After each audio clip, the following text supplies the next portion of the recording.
A Colombia la está matando la pereza.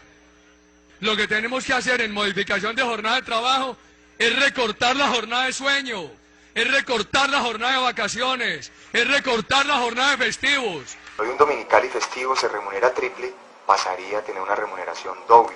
Ustedes se preguntarán, ¿qué tienen en común algunos empresarios del país, dentro de los que están incluidos los hijos del presidente, con esta población humilde y vulnerable?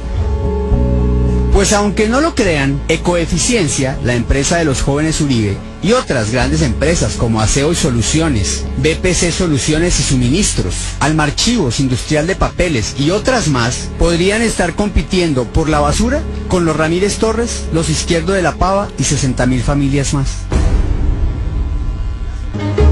Aparecieron entonces grandes empresas listas a manejar nuestras basuras, que ahora tenían precio.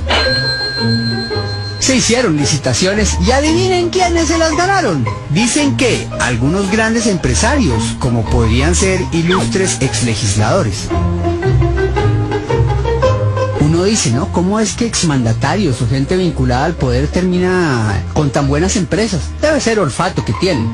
En Colombia, el escándalo de Agroingreso Seguro, en donde recursos y subsidios del agro fueron entregados a empresarios y a familias acaudaladas colombianas, de acuerdo a pequeños productores, dejó al descubierto la crisis que vive el agro en ese país andino. De acuerdo a las organizaciones que se oponen a los tratados de libre comercio, el escándalo de Agroingreso Seguro simplemente refleja el estado de olvido en que se encuentra el campo colombiano. De acuerdo con la Asociación Nacional por la Salvación Agropecuaria, la política agraria del gobierno de Uribe agravó los males que el campo tenía antes de que él llegara al poder. Este régimen colombiano siempre ha tenido una política anticampesina y una política agropecuaria que favorece solamente a los grandes propietarios, a los grandes productores, o sea, una política pro rico y anticampesina. Tomás y Jerónimo Uribe, a través de un fideicomiso contratado por una empresa cuya mayoría controlan, compraron 2 lotes en Mosquera, Cundinamarca, que en diciembre fueron declarados zona franca por el gobierno de su padre, el presidente Álvaro Uribe. Insisten que los terrenos más grandes de la fiducia de Tomás y Jerónimo Uribe se convirtieron hace 4 meses en zona franca, por una decisión de altos funcionarios del gobierno del presidente Uribe. El área se convirtió en zona franca gracias a la decisión de subalternos del presidente Uribe. Se necesitan 2 pasos.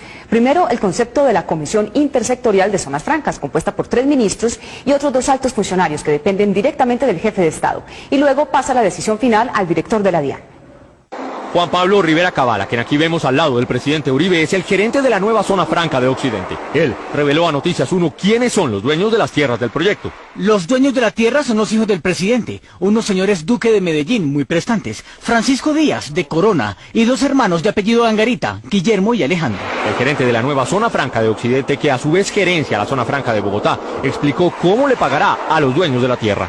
Recibirán un porcentaje por la venta de cada lote. Tendrán ingresos por la tierra, pero no por los edificios. Esto no pasaría de ser un buen negocio de Tomás y Jerónimo Uribe si no fuera porque fue posible gracias a la autorización de altos funcionarios del gobierno de su padre. La Comisión Intersectorial de Zonas Francas, que dio concepto favorable al proyecto, está compuesta por el ministro de Comercio Luis Guillermo Plata, el ministro de Hacienda Oscar Iván Zuluaga, la entonces directora del Departamento Nacional de Planeación Carolina Rentería, el entonces director de la DIAN Oscar Franco y la ministra consejera de la Presidencia de la República, que para la época de la decisión era Cecilia Álvarez Correa. Cuando el ministro Plata comunicó el concepto favorable, resaltó las calidades de la nueva zona franca de Occidente a tal punto que sus palabras se convirtieron en parte de la publicidad del proyecto.